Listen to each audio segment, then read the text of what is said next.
Orang yang gagal menyenangkan Tuhan dalam kehidupan setiap hari dan setiap saat, melalui segala perbuatan dan segala situasi, tidak akan dapat menyenangkan Tuhan dalam kegiatan pelayanan gereja atau persekutuan doa. Tidak akan mungkin, saudara, kalau tidak terbiasa menyenangkan Tuhan dari segala sesuatu yang dilakukan, yang diucapkan, dipikirkan dari setiap detik ke menit, dari ke menit ke jam atau ke hari, atau sehari-hari kita, saudara. Tidak akan mungkin dapat menyenangkan hati Allah atau Tuhan dalam pelayanan atau kegiatan gereja maupun persekutuan doa seperti saat ini, saudara. Nanti saudara pada akhirnya pelayanan gereja, pelayanan persekutuan itu hanya menjadi kamuflase.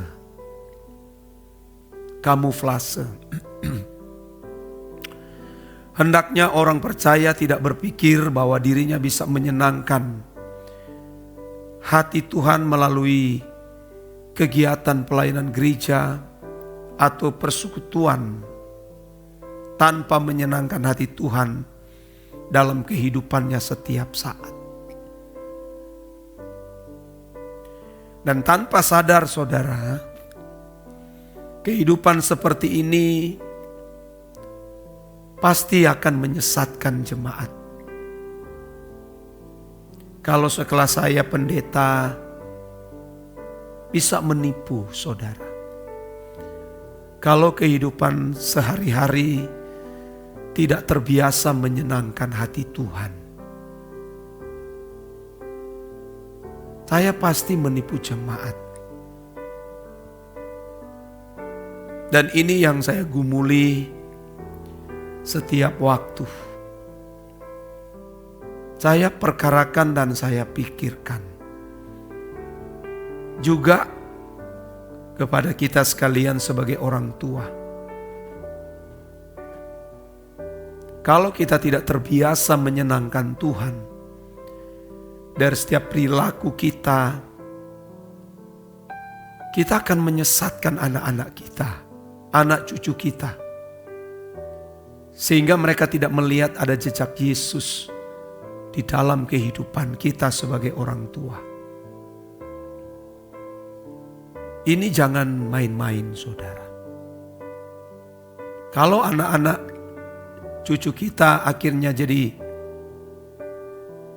gelandangan, jadi preman di luar sana, itu karena pengaruh dari lingkungan keluarga. Pengaruh dari lingkungan keluarga. Karena keluarga yang memiliki peranan yang lebih utama, kuat, saudaraku. Kalau kita melihat akhirnya anak-anak kita jadi seperti preman, ya kita tidak bisa menyalahkan mereka. Karena kita yang telah mempengaruhi dengan hal yang salah. Menggarami mereka dengan hal yang salah. Kita menularkan sesuatu yang salah. Ini mestinya yang harus kita perkarakan.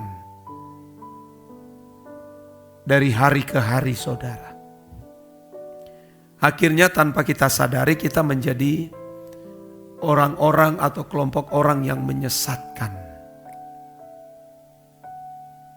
Demikian pula kita jangan merasa puas kalau sudah rajin ke gereja, mengambil bagian dalam pelayanan, lalu otomatis sudah menyenangkan hati Allah.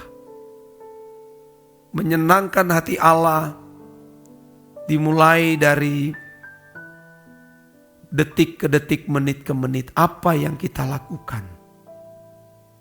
Itu sangat menentukan kualitas kita di dalam pelayanan gereja atau pelayanan apa yang dipercayakan Tuhan kepada kita. Saya termasuk pendeta yang hampir gagal. Maka saya tidak mau gagal, saudara. Lebih baik pelayanan kecil, jumlah jemaat kecil, tapi menyenangkan hati Allah. Coba Anda perhatikan ketika Elia berhadapan dengan 450 Nabi Baal. Sama-sama membangun sebuah mezbah di atas gunung Karmel. Mempersembahkan kepada Tuhan. Dari sekian banyak nabi yang telah mempersembahkan korban di atas gunung Karmel, Allah mereka tidak mendengar seruan, ratapan mereka supaya korban persembahan dapat dibakar, ada api turun dari langit membakar korban tersebut. Tidak didengar oleh Allah. Tapi Elia, saudaraku, hanya seorang diri di atas gunung Karmel menghadapi 450 Nabi Baal. Korban persembahan Elia lah yang berkenan. Api turun dari langit. Hal ini juga mengingatkan kita akan sejarah yang tertulis di dalam Alkitab, Kain dan Habel. Kain dan Habel sama-sama membangun sebuah mezbah dan mempersembahkan persembahan bagi Tuhan.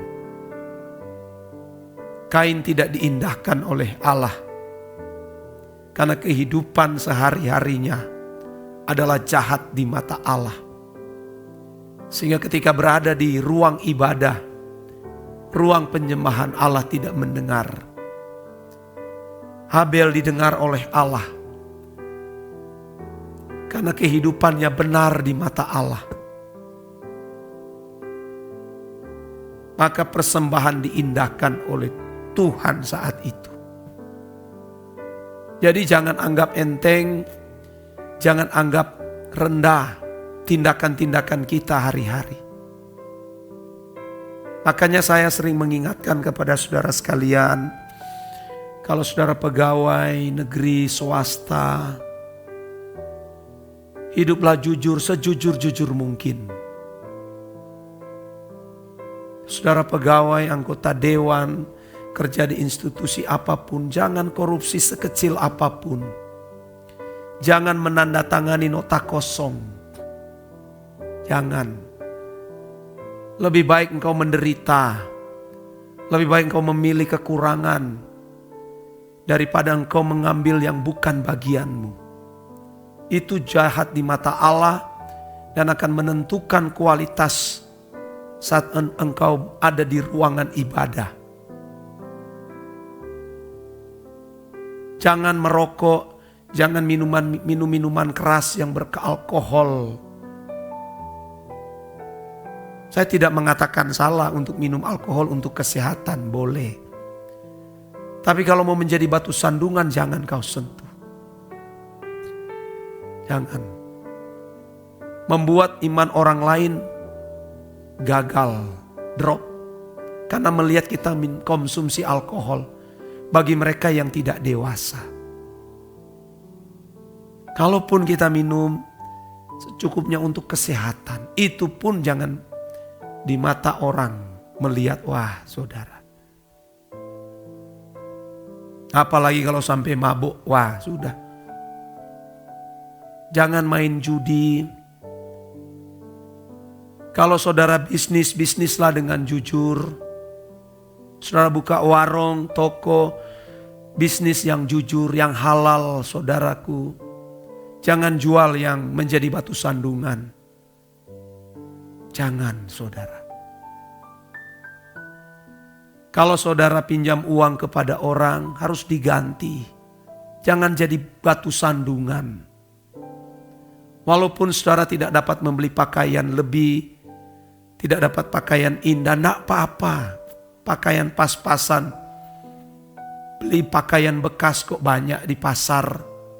Ada yang berkualitas, yang harganya 20.000, 50.000, udah cukup. Yang penting hutang kepada orang dibayar. Kalau tidak jadi batu sandungan, saudara. Jangan terlibat dalam pinjol. Sebaik-baik mungkin jangan, saudara. Akhirnya sudah nak mampu bayar, engkau dikata-katai. Lalu menggunakan nama, misalnya nama Maria lagi. Nak memalukan. Nama Elizabeth, nama Kristen. Tapi kelakuannya jahat, saudara. Nama Daniel tapi terlibat korupsi, masuk dalam penjara. Kalau kita masuk penjara karena tuduhan palsu, enggak apa-apa, itu baik. Nama Yusuf tapi terlibat perselingkuhan, mengambil istri orang lain. Nama Maria tapi ambil suami orang lain. Wah, bagaimana bisa menjadi berkat, saudara? Susah. Bahkan banyak pendeta pun juga seringkali begitu.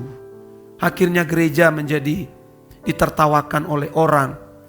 Lebih baik kita hanya jumlah jemaat sedikit tapi hidup suci, hidup kudus, hidup tidak bercacat celah.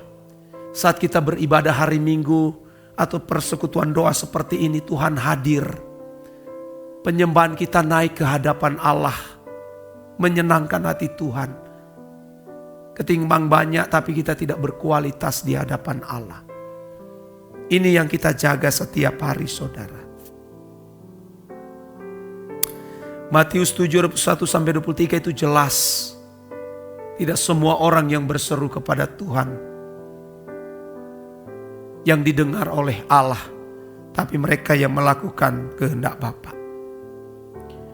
Bahkan saya sebagai hamba Tuhan juga harus rendah hati, bukan dibuat-buat, saudara, natural. Dan pelayanan yang kulakukan bukan mendapatkan pengakuan atau nilai diri dari manusia, tapi harus mendapatkan penilaian dari Tuhan. Ya, ini menjadi pesan Tuhan bagi kita sekalian. Amin.